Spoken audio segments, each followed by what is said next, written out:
এই কথাটা মানুষটা সিনেমাটা রিলিজ হওয়ার আগেই বলেছিল, যা যা বলে দে তোর বাপ এসেছে। এখন না দেখছি বাপ নয়, বাপরে বাপ, এখন দেখছি বাপরে বাপ এসেছে। আমরা খাদান নিয়ে, আমি এই ভিডিওটা এখন খাদান নিয়ে তৈরি করছি বন্ধুরা। আমরা খাদান রিলিজের আগের থেকে, বহুদিন আগে থেকে বারবার বলছিলাম আমরা যে খাদান বাংলা ইন্ডাস্ট্রির মোড় ঘোরাতে আসছে, বাংলা ইন্ডাস্ট্রির হুলিয়া চেঞ্জ করে দেবে। অনেকেই অনেক রকমভাবে, অনেকেও, এটা আমরাই শুধু বলেছি এটা নয়, বাট আমরা বলছিলাম। সেই জন্য অনেকে কমেন্ট বক্সে এসে অনেক কিছু বলছিল যেটা হতে পারে না, মিথ্যা কথা বলছো।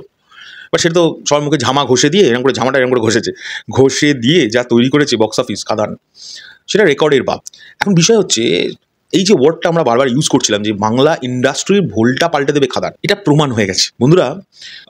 একদম ভেতর থেকে একটা, ভেতর বলতে মানে শোনো, এইসব ভেতর ইন্ডাস্ট্রির ভেতর না, আমার কাছে বেশ কজন ইন্ডাস্ট্রির মানুষ আমাকে জানিয়েছে যে খাদান শুধুমাত্র যে বক্স অফিসে রেকর্ড করেছে তা কিন্তু নয়। খাদান শুধুমাত্র বক্স অফিসে রেকর্ড করেছে এরকম নয়, ওটা তো রেকর্ড, মানে রেকর্ডের বাপ করে রেখে দিয়ে বসে আছে। খাদান পুরো ইন্ডাস্ট্রির ইকোনমির ভোলটাই বদলে দিয়েছে। কেন শোনো, আমরা সকলেই জানি দেবদার আপকামিং ছবি, মানে যেটা শ্যুট করবেন উনি এখন রিসেন্ট, যেটার জন্য উনি রেডি হচ্ছেন, বিশাল মাস্কুলার চেহারা বানিয়েছে দেখলাম। এবং সত্যি কথা বলছি, ওই চেহারাটা দেখে না লিটারালি আমি একটু ভয় পেয়েছি বস, সিরিয়াসলি ভয় পেয়েছি। আমি সামনে দাঁড়িয়ে ওনার সঙ্গে কথা বলতে পারবো না। এখন যে লুকে, যে গেট আপে আছেন উনি যদি গম্ভীর এরকম তাকিয়ে থাকেন, আমি কথা বলতে পারবো না। রঘু ডাকাতের জন্য তিনি তো নিজের তৈয়ারি করছেন। তো এই সিনেমাটা আসার আগে পশ্চিমবাংলায় SVF, এটা বলার আগে বলে রাখি বন্ধুরা, SVF এই সিনেমাটাকে রিলিজ করলো তাদের একটি সিনেমার সঙ্গে, তারাও তাদের হলে রিলিজ করেছিল।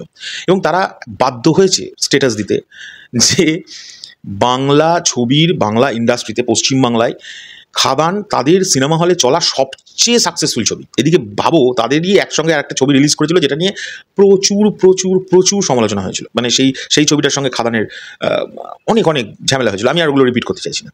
তো সেই SVF আজকে সাহস করে তারা ডিসিশন নিয়েছে যে তারা রঘু ডাকাত রিলিজের আগেই 40টার উপরে সিনেমা হল মানে ওপেন করবে। এবং তার সঙ্গে SSR সিনেমাস যেটা আছে, শতদীপ দা যেটার সঙ্গে জড়িত, শতদীপ দ্বারাও আমি শুনছি নতুন হল খোলার প্ল্যান করছেন, আরও বেশ কটা নতুন হল। আমি রিকোয়েস্ট একটাই করবো এই ভিডিওটার মাধ্যমে, যারাই হল খুলছেন না কেন, আমি রিকোয়েস্ট করবো এটা জাস্ট, যে প্লিজ হাতে পায়ে ধরতে চাই যে আমাদের শান্তিপুরে একটা সময় 2টো হল ছিল, সেই 2টো হল বন্ধ হয়ে যায়। সবই তো জানেন কিসের জন্য বন্ধ হয়, কীভাবে বন্ধ হয়, সবই বোঝেন। সেটা অনেক বছর আগেকার গল্প, যা হয়েছে বন্ধ হয়ে গেছে। বাট এখন তো একটা খোলাই যায় নাকি? যদি একটু ভেবে দেখা যেত যে শান্তিপুর, নদিয়া জেলার শান্তিপুরে যদি একটা হল খোলা যায়, তাহলে শুধু আমার উপকারের জন্য বলছি না, যারা নদিয়া জেলার মানুষ, কৃষ্ণনগরেও তারা SVF আছে, SVF কৃষ্ণনগরেও প্রচুর মানুষ সিনেমা দেখেন, শান্তিপুরেও এটা করা যেতে তো পারে। ছোট একটা হল, বিশাল বড় বলা হচ্ছে না, ছোট একটা হল যদি করা যায় তাহলে খুব উপকার হয়। যারা ফিল্ম লাভার্স, মানে আমাদের মতো যারা ফিল্ম লাভার্স, আমরা গিয়ে দেখতে পারি সিনেমা শান্তিপুর। নাহলে আমাদের শান্তিপুর থেকে নয় কলকাতা যেতে হয় সিনেমা দেখতে, রানাঘাটে যায় না, কারণ হলটা অতটা উন্নত নয়, ভালো লাগে না ঢুকতে, মানে সার্কামস্ট্যান্সটা খুব একটা সুবিধাদায়ক হয় না। কৃষ্ণনগরে যেতে পারি না অনেক সময় কাজের চাপে। বাড়ির সামনে থাকলে কি হয়, যাওয়া যায়, মানুষের মানে রিয়াকশন নেওয়া যায়, অনেক কিছু করা যায়। যাই হোক, এটা তো আমাদের নিজেদের সুবিধেরও কথা বললাম এই ভিডিওর মাধ্যমে। বাট এটা হলে খুব উপকার হয়।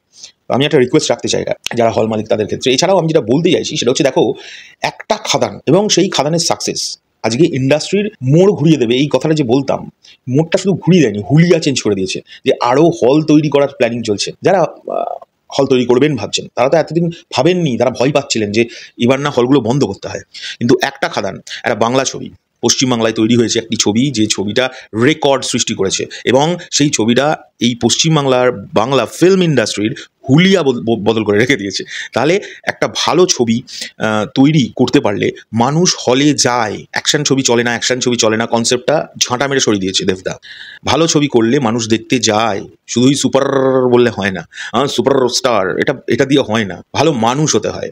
ভালো মানুষ এবং ভালো মানসিকতা, মানুষের কাছে নিজের কাজটা পৌঁছে দেওয়া, যে আমার এখানে হল নেই, আমি ওখানে যাবো না, এইসব নয়। একটা মানুষ কোন জায়গায় যায়নি, হ্যাঁ, সেই জন্যই আজকে এই রেজাল্ট তো চোখের সামনে, আমি কি বলবো, তাই না? তাঁর আজকে কি বক্স অফিস আর অন্যদের কি বক্স অফিস। হ্যাঁ, আর এখন একটা কথা হঠাৎ করে দেখি উঠছে, অনেকে বলছে বক্স অফিস দিয়ে কি ফিল্মের বিচার হয়। এখানে ফিল্ম নিয়ে কথাই আমি বলছি না, এখন বক্স অফিস দিয়ে এটা বিচার হয় যে মানুষ কারটা বেশি দেখতে যাচ্ছে, মানুষ কারটাই বেশি মানে আকৃষ্ট হচ্ছে। কারণ বক্স অফিস তো টাকাটা উঠছে কার দ্বারা, মানুষের দ্বারা। মানুষ দেখতে যাচ্ছে, তা মানুষ কারটা বেশি দেখতে যাচ্ছে, যারটা বেশি দেখতে যাচ্ছে তার মানে তাকে বেশি ভালোবাসছে মানুষ। তা কাকে বেশি ভালোবাসছে তার প্রমাণটাই হচ্ছে বক্স অফিস। তো মানুষ যাকে বেশি ভালোবাসবে, সে তুমি যতই আঁতেল ছবি বানিয়ে নাও, তুমি আমি আর উচ্চারণ করছি না, যাই হোক, অনেক কিছু করে নাও। মানুষ কাকে বেশি দেখতে যাচ্ছে, সেই মানুষটাই কিন্তু রেলেভেন্ট। তো মানুষ দা বক্স অফিস কিং দেব অধিকারীকে পছন্দ করছে, চাইছে, তার প্রমাণ মানুষ বারবার দিচ্ছে। আবার রঘু ডাকাতে পুরো, যাই হোক ভাষাটা বললাম না, ড্যাশ করে দেবে, কোনো চিন্তা নেই। তবে বাংলা ইন্ডাস্ট্রি যে হুলিয়া বদলে দিয়েছে, একটি মাস কমার্শিয়াল ফিল্ম, মানে যেটাকে লোকে বলে চলতো না, যেটাকে বলতো, এটার জন্য খুব হ্যাপি আমি, দুর্দান্ত হ্যাপি। এবং দেবদা যা করেছেন এ মানে ভাবনার বাইরে। আমি চাইবো আরও এরকম প্রচুর সিনেমা দেবদা করুক, প্রচুর প্রচুর। উনি বুঝেছেন যে পাবলিকের নার্ভ কীভাবে টিপতে হয়, উনি টিপে পাবলিককে বুঝিয়ে দিয়েছে। চলো, এখনকার দিনে চললাম। আমার ভিডিওতে যদি কোনো কিছু ভুল ত্রুটি বলে থাকি তাহলে নিজেকে মাফ করে দেবে। আর আজকে শনিবার, পৌশালী নেই, তাই আমার সুযোগ এই একটা দিনেই শুধুমাত্র আমি ভিডিও বানাই। আমার যা এক সপ্তাহ ধরে মনের ভরাস তাকে সব একদিনে বার করে দিই। তো এখনকার জন্য চললাম, পরবর্তী ভিডিও নিয়ে খুব শীঘ্রই দেখা হচ্ছে, টাটা।